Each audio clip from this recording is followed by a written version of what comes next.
What's up, everybody? How are you all doing? It is me, Wealth Strategist J.Michell Robinson, wishing you happy third week of January. There has been so much that has already been going on, so much exciting things in 2024.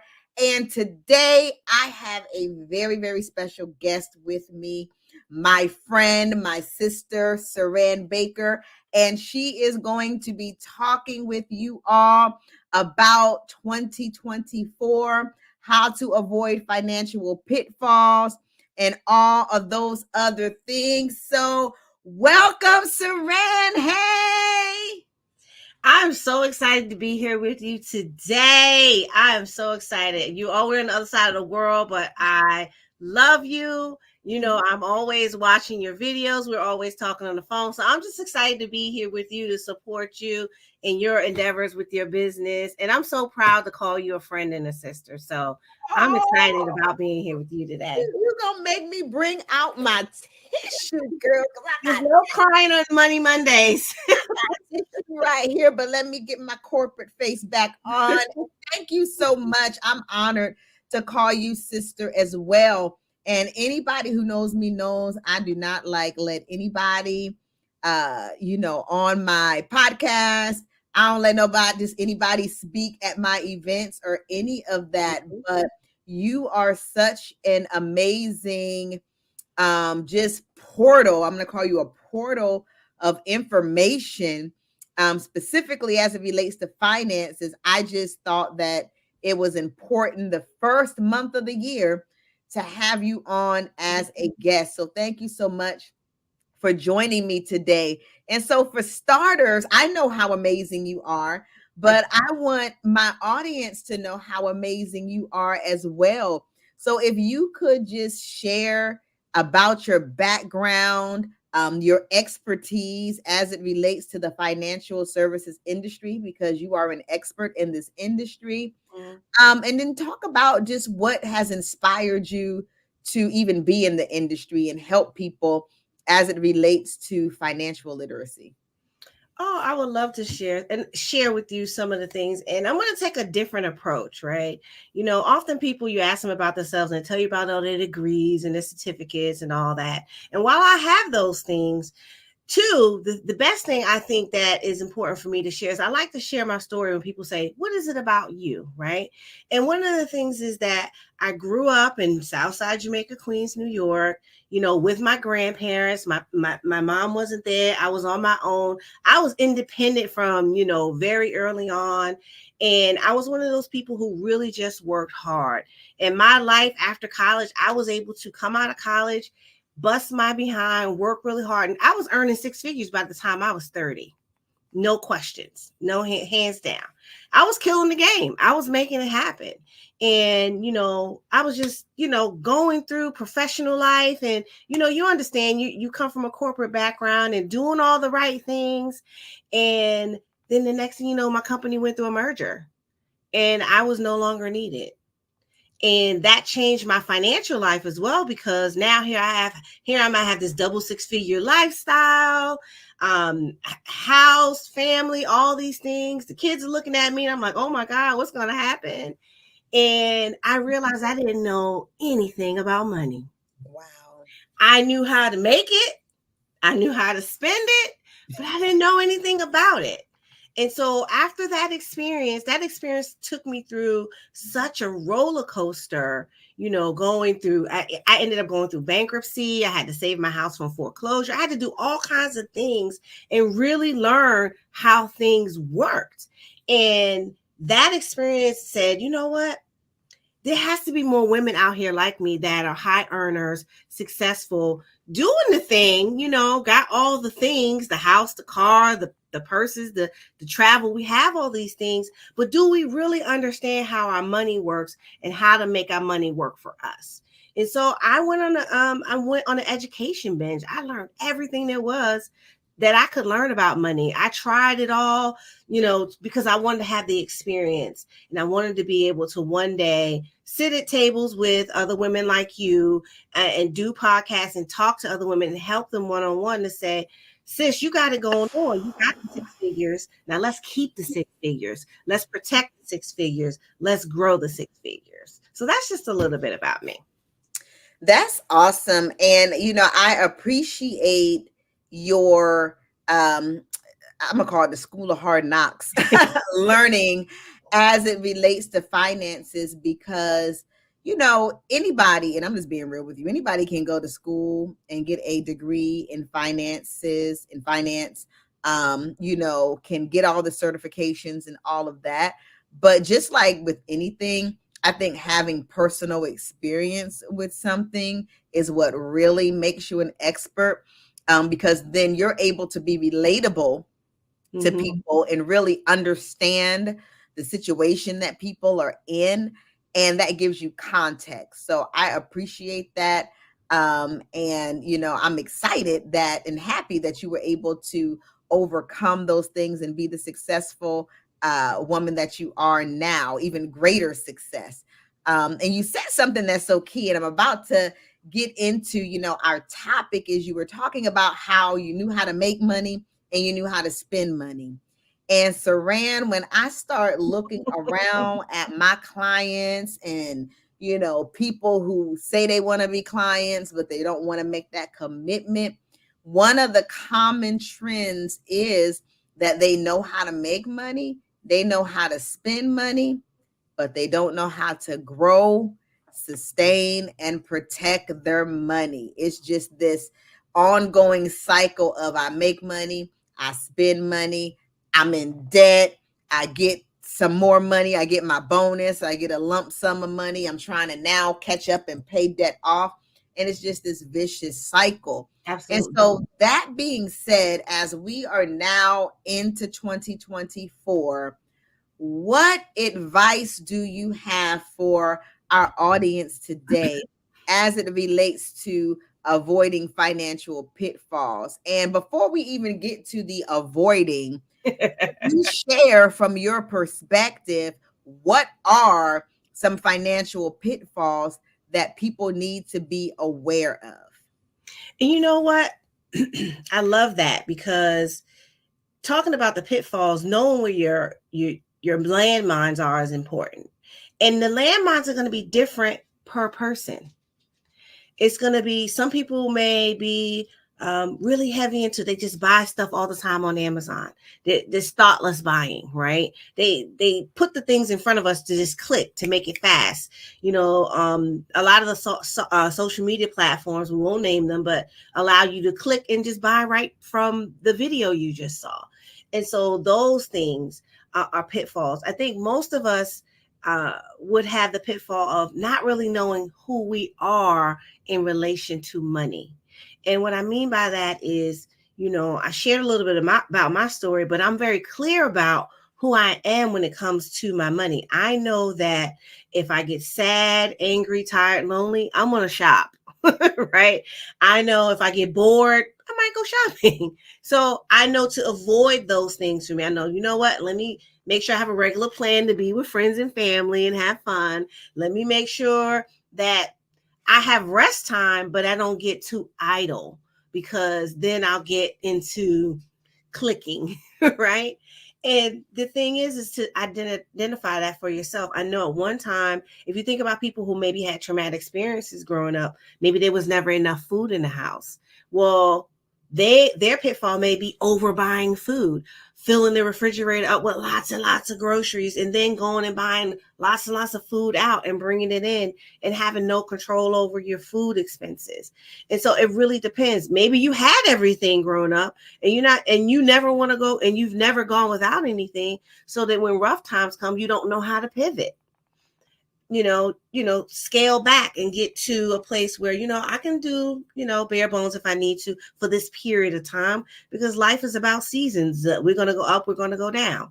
And it's not always the same way, the same spaces. So I think really we have to sit with ourselves for a couple of minutes and think, about what our pitfalls will be. I often say to people, sometimes you need a financial planner and you need a therapist. You know what? And you just said something, and I never thought about it. And I actually see myself in that situation when you were just talking about how everybody, has different pitfalls. And you gave the example about the food. Mhm. And I am that person. I just got a Costco order a few minutes ago. Mhm.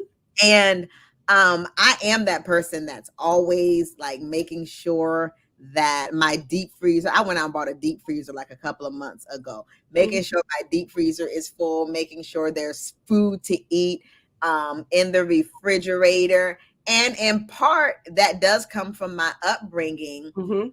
when I was living with my father as a teenager. And it wasn't even so much about money. It was kind of like my father didn't cook, he was never home. And I was just on my own to Mhm. have to figure it out. And so I think there's something in me that's just always like, I got to make sure there's food here to cook and to feed, my family and things like that. And then when you just mentioned some people need a planner and a therapist, that's like real talk, because Mhm. there are sometimes some traumatic issues or just experiences that people have had that shape how they see money and that shape their spending habits. And it's hard to identify it, right? Because we think we're just doing what everyone else is doing, right? And I know you have a family, and it makes sense. You always got to replenish when your house full of mouths to feed, right? It's like, didn't I just buy 12-pack of paper towels? Where'd they go? But and I deal with a lot of people, a lot of single clients. And I'm like, why do you have a deep freezer full of stuff? I'm guilty because I have a deep freezer, but I got it during the pandemic, right? But now, it's like quarter the way full. It's like hardly nothing in it because I'm like, it's just me. So why am I over buying food? I have enough. Even if it were, I'm on the East Coast and they always threaten snow. If it were a snowstorm right now, I might not like the stuff that I have to eat, but there's plenty of stuff for me to eat for a week, right? But it's shifting our mindset to where we want to go. And so when you start thinking about the pitfalls, and we don't want to think about the negative, right? But if we think about it, then think about what you really want. Go to the other side of the pendulum. Well, what do you really want to do? I share with people all the time. One of the things I really want to do is I really want to travel. So if I really want to travel, then I look at my budget from the perspective of every dollar that I don't spend doing something else, I can put towards travel. That's So if good. I'm not giving the delivery food service $300 a week, or because it can get expensive when you start adding tips and fees and whatnots, and it could end up being $300 a week. I bet you if you go check, you spend $300 a week. You're not thinking about it. I could redirect that, maybe only order once a week as a treat, or go out to eat, take the same $300 and go out to eat and have a bigger food experience at somewhere nice for $300 or $400. You think about it like that, or put that money towards a plane ticket. Had a sale on flights to places I wanted to go this weekend. So guess what? I didn't have to worry about it because I didn't spend. You don't spend a bunch of money on the food. And I think that's the practical side of financial preparation that we don't think about, because a lot of us are in the DIY of our finances. And and while we're here doing a podcast today and we're giving you information, this is not specific advice for you. This is general information. And so you can get caught up in the DIY, watching a quick 30-second video and say, oh, that's a good plan, let me do that. Watching reels on all the different platforms. There's a lot of advice out there, but it's not tailored to you. And that's where we can get into those pitfalls too, because again, we've only seen our parents go to work, make money, pay bills. And a lot of our parents didn't sit down at the dinner table and talk business with us, talk finance with us. It was grown folks talk, right? Girl. But we really need to have those. We don't have to speak with our children and tell them all the nitty-gritty of our finances, but we can talk to them about finances without, putting a adult burden on a child.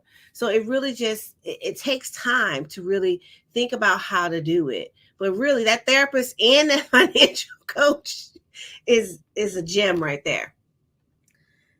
I have another thought as you were sharing, and you were talking about the social media spending, and then you talked about the getting advice on social media. Mm-hmm. And recently I did a presentation training for some college students Mm. at the Green River College here in Auburn, Washington.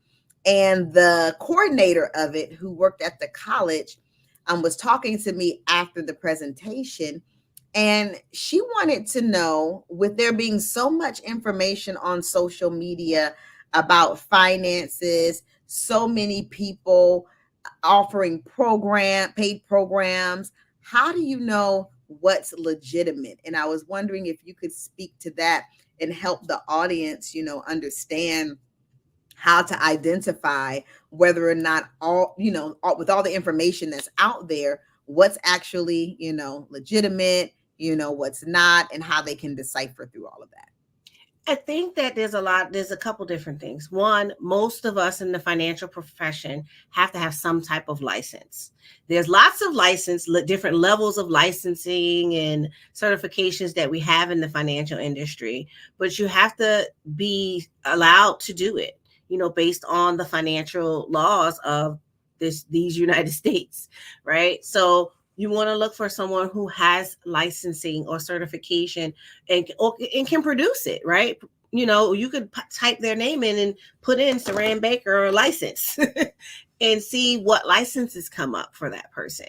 And you want to make sure you do that. The other thing is that, is this what you want to do? I think there's so much advertising, and this being in the financial industry, we get advertised to all the time for what we do. And it's so much information out there being presented, and some of it's the same thing being presented a different way. And so you have to be mindful and really think about it. Maybe not make an impulse decision, really think about what your goals are. Because if we don't have goals and we just see something that looks like a good idea, we get shiny object syndrome and we just start going to the next shiny object. Kind of like Dory in Finding Nemo. She's like, oh, oh, let's go here. And you're like, we were just doing something else, Dory. And we do that sometimes with our finances. And so it's important to, get a strategy, get a plan, work with someone like you or me, come up with a plan and stick to the plan for 90, 60 to 90 days, 60 days, 100 days, because none of this is a quick fix. And I think we're so caught up on everything going so fast. Getting your money right is not a quick fix, right? Even when I work with my clients to get out of debt, I tell them off the bat, even before I look at the numbers, listen, it's going to take at least 9 years. And they're like, I said, well, I mean, as opposed to 30 or 40, right? I said, but let me look at what you have so we can put a plan together. But you have to be in it to take the long road, to be strategic, to do it. You didn't get where you are right now overnight. Yes. And oftentimes I have to say that because I can be kind of like, because I'm from the East Coast too. So like I have to be careful sometimes because my mouth just be like fire. And it's a reality that a lot of our clients want everything now. They want to be rich like tomorrow. I don't know what they be thinking this is, but I have to tell them like, how long did it take you to get into all this debt? Like you looking, wild-eyed because we're saying, 9 years, 10 years, and you got hundreds of thousands of dollars worth of debt. But how long did it take you to get into this debt? Like this is something that has happened over time, unless you were just really completely reckless and just went on a spending spree. So it's been very important on my end to make sure that I'm managing people's expectations as it relates to finances. Yeah, absolutely. This is not the quick fix show. This is a plan, a methodical plan, a specific, where we look at what you have going on. We give you recommendations that apply to you and you go forward. And that goes back to, the pitfalls and kind of thinking about what you should be doing in 2024. And the first thing I tell people is, what is it that you want to accomplish? What's your goal? And we don't have to go into, all right, let's set smart goals with your money. You can set smart goals with anything, right? And you can do it with your money, but let's not overcomplicate it. We don't have to use all those degrees all the time. What do you want? What is it that you want out of life? What do you want to accomplish this year? Is it some, and if someone says, oh, I have a grandchild, I want to plan for college. Okay, well, that's long term. What else? What is it that you want? Okay, I want to pay off my car. All right, well, you just got the car 2 years ago. That might be midterm. That might take another 2 or 3 years. All right, that's a midterm goal. Oh, I want to pay off my credit cards. Well, let's see how many credit cards you have so we can put a plan together, because that might be a short, mid, and long term, depending on what kind of debt you have with your credit cards or house and all the other things we put together for that, right? If you say, you know what, I want to make sure that I go on 2 trips a year, well, that's more short term, because we can look at, all right, do we need to find a travel company that maybe offers you the opportunity to make payments on it up until before the trip? Or do you want to use your credit card up front, get the points, and pay the card off as you go? Or or you want to just save the money and not use the credit card? And that gives you an opportunity to think about different ways to do it. But if you say, I don't really know, life is just beating me down, and we never say these words, but this is what we read from the conversation. I don't know what I want. I just want to be rich. Yeah. Well, here's the thing. Define rich. Yeah. What does that look like? Because that's different for everyone, right? If I say, Jay, hey, define what's rich to you, Jay. Oh, rich for me is not having to think about what I'm spending. Rich, and we're talking about money, because I could get into all the other absolutely, of being rich in wealth, but that's me having an unlimited amount of money and resources where I can do what I want to do, go where I want to go, and I'll get even spicier with it, say what I want to say without having to worry about any type of recourse, because my resources are unlimited. That's what rich is to me. So, and you know what? Your definition is very close to mine, right? My definition is more do what I want to do, say what I want to say, go where I want to go. I run a business and I work full time. Well, I like it here. I work here because I like it here.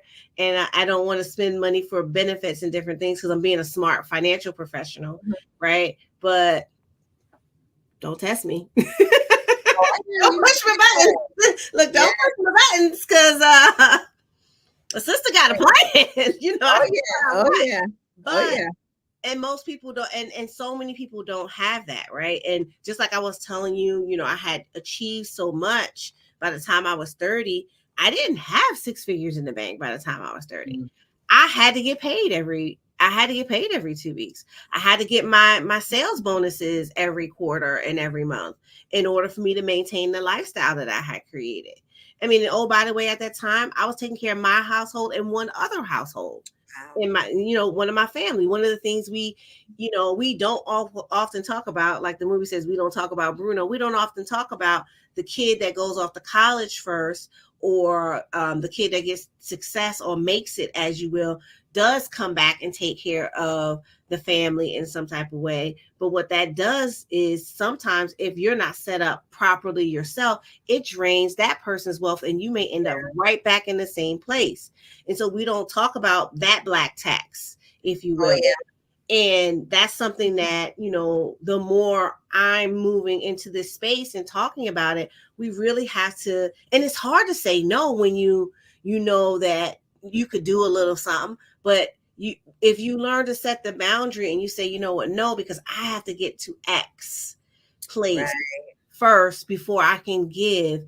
And it's one of those spiritual principles, and I know you'll appreciate this. And I was reading a book. It's called Thou Shalt Prosper. It's by one of the he's called America's Rabbi or something. I can't think of his name. Daniel Lapin, that's his name. And in the book, he talks about in the Jewish Torah, they talk about they only give from their overflow or from their abundance. And so if you think about a cup, you can think about a wine glass or a coffee cup or whatever. But until that cup reaches the top and comes, and let's say the liquid comes out of the cup and hits the ground, they don't give, because they give only from their excess, only from their abundance, not from what they need. So even I have a cup here, right? So if I had this cup, and let's say this cup represented my money, until this cup was full enough that you could see the money just falling out of the cup, in excess, they don't give. They don't, and not saying they don't give, but they reserve what they're doing. They're very smart with it because the way they understand the spiritual principles of abundance is that you give from your abundance, because when you give from your lack, you create more lack. But when you give from your abundance, you create more abundance, right? And I know we always say it's better to give than receive, but the reality is it's a two-way street. We should give and we should receive, right? Mm-hmm. There's always an equal exchange of energy, but in that, we don't always recognize it, because if we're giving from lack to someone who called us in lack, then all we're doing is mirroring one another. Absolutely. Oh my gosh, you've said so much right there. And first of all, you can't give something you don't have.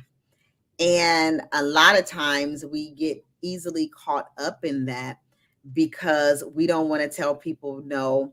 Because when we are the first successful person in our family, I'm the first person that has gone on to get a college degree. In fact, I may be the only person still at this point in my family. And that being said, sometimes people look to you and they feel like you've made it. You've made it, even though you have not hit the abundance where the cup is overflowing. Just because you got something in the cup, people think that, well, I don't even got nothing in the cup. You got something, so let me have some of yours.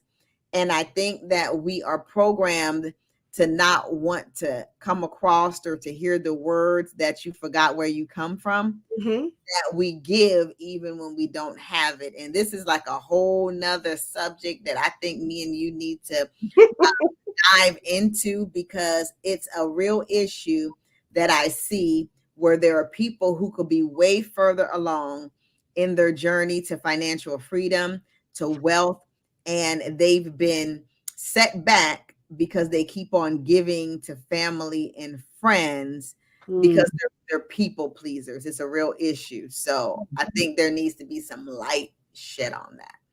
And you know where the gap comes in? The gap comes in because we don't have a budget. And then, so we make the decision with our heart. And there's nothing wrong with making a decision from your heart. And don't get me wrong, I'm not saying don't ever help anyone. I'm not saying that if it takes you 20 years to fill that cup, that you never give or you never do anything. That's not what I'm saying. What I'm saying is we have to be more strategic and more thoughtful and be more responsive versus reactive. Yes. And if we're responsive, meaning we take the time to sit and think and plan and go through our finances specifically to make sure I really can't do that right now. And it's hard. Trust me, I know. But it's hard to do that because you want to be able to be there. And especially as big sisters and mentors and, the one who, kind of, we fought our way to do certain things. We want to be like, yeah, I got you. Yeah. But who's got you? Right. And learn and going through that process, I had to look around and see that I'm out here by myself, because everybody that I was able to help before, not anything wrong with it, they weren't able to help me. Right. Not because they didn't want to, but just because they couldn't. They were unable. And so we have to think about that. Look at our budget. Look at your budget. And I don't care if your budget's on a spreadsheet, a napkin, a loose sleeve notebook, a whiteboard, an app. But if you don't have it, if you don't have the budget to tell that money where to go, your money's going to always go out the window, and I know we didn't plan it this way, but my thought is this. I always tell people money is like energy, right? And the reason I compare money to energy is this. When you think about it this way, the way we earn money is we get up, we get dressed, we go to work, or we go to our business, or whatever it is we do. If you're social media, whatever it is you do to generate money, you had to use your energy. You had to wake up, get dressed, use your energy to do that. You had to get on a video to create a video. You had to type an email. You had to write a letter. That all came from your personal energy to create that work product, whatever that end product is. You make stuff, you build cars, whatever it is you do. It won't get built unless it uses your energy, right? You directed your energy to do that. At the end of a cycle, pay period, or when the product is delivered, if your business product or service is delivered, if you're a business owner, they exchange your energy for money. So they've used your energy to get what they needed, and then they've given you money for it. Right. Now you have money. You have energy in the form of paper or direct deposit or whatever, however you got paid. Now that money, you have it to go use it to do whatever it is you want. And so you might go exchange your money for somebody else's energy.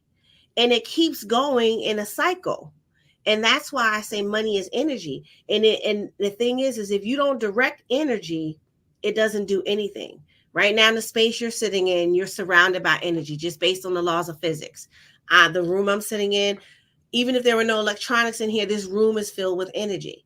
But it's not until that energy comes together and directed that it becomes light, or it becomes the computer screen on, or the microphone working, or the cell phone that we're using. And the power is directing that energy. And that budget is that tool that will direct your money to give your money power. Girl, listen, you got me over here stirred up as we need to be closing up, because and this is so beautiful when people can speak from a broader perspective and bring in other examples. So you talking about money's like energy, and I'm listening to you articulate how money's like energy, and then I'm over here thinking I'm such a physics nerd myself when you mentioned the law of physics, because I started thinking about how money is like energy, because energy can be lost or destroyed. It's simply what, like, change from it transfer, and that's exactly what money does. We think we've lost our money when we done went out here and did some reckless stuff, but the money in itself is not lost. It simply transfers to someone else's hands. And that's even the same thing when we talk about economic downturns and recessions. It's like the money's not lost. The money's still here. It just simply transferred hands. So I so appreciated that example that you gave, and just all of the information that you have shared today. I know that the people are left better than they were when they first tuned in. And that being said, how do people find you and find information that you're sharing? I believe you have your own podcast that you do. Can you share with us how people can tap into, as I call you Ran, but Saran? How can people tap into Saran? Well, I have here on the screen, you can go to joinsaran.com and you can join my community. I have a community for women where we work on money. I know you ain't rapping, Saran. Girl, no. I can't hold a note in my hand. So, but I have a community of women. It's a small community right now because I'm currently building it. But you can go to joinsaran.com and you can become a part of the community. Or you can follow me on all of the social media platforms is @covered by Saran. And I have real conversations with real women, because I find that too many people skirt the issue and no one's willing to call us on our stuff and say, you don't have any money because you have a stack of receipts in your purse. I mean, you can't get stuff done because you're not willing to make a temporary sacrifice for a long-term benefit, right? And I'll say this in closing, just to kind of wrap up our conversation. So many people think that the money is outside of them. So many people think that abundance exists everywhere but within them. But I strongly believe, and I know that you can get on board with this, is God gave us everything we needed when we came through, when we were birthed through our mothers. When we landed here on this planet, coming through our mother, after our parents conceived us and we were birthed, everything we needed was already within us. And so you either need to tap into the energy within you to help you create what it is you need to do, or you need to tap into those that God allowed you to already be connected to help point you to your next place so that you can do it. That job is not the end all. And that was one of the things I had to learn when I lost that job, because I thought I was it. But I had to learn to depend on not the source, not the job giving me the money, but the creator who put my ability within me to go and earn it, and trust that what is in me is the power that will allow me to go and not only do it one time, but 2 times, 3 times, 4 times. Anytime I need to do it, I can tap in and make it happen, because I am abundance. You are abundance. The question is, have you owned it and decided that this is who I am and I'm going to walk in it? Girl, you got me over here ready to like give God some praise, honey, because you done preached a whole message. My next question, I'm about to be like, Saran, you about to be licensed to be. So, but no, for real, that was some really, really great stuff. We have everything that we need to produce abundance. We are abundance, everything that we need to be successful, like we possess it. Thank you so much for sharing with us today. Thank you for being here with me. Again, I am honored that you would be on here sharing this platform with me. And listen, everybody, make sure you go to all of the social media platforms covered by Saran. Am I saying that correctly? Yes. Covered by Saran. Follow her, like her, subscribe to her YouTube channel, all of those things, because she is sharing invaluable information to bring wealth and value to the world. Again, thank you all so much for joining and tuning in. And I will see you all next Monday on Money Mondays.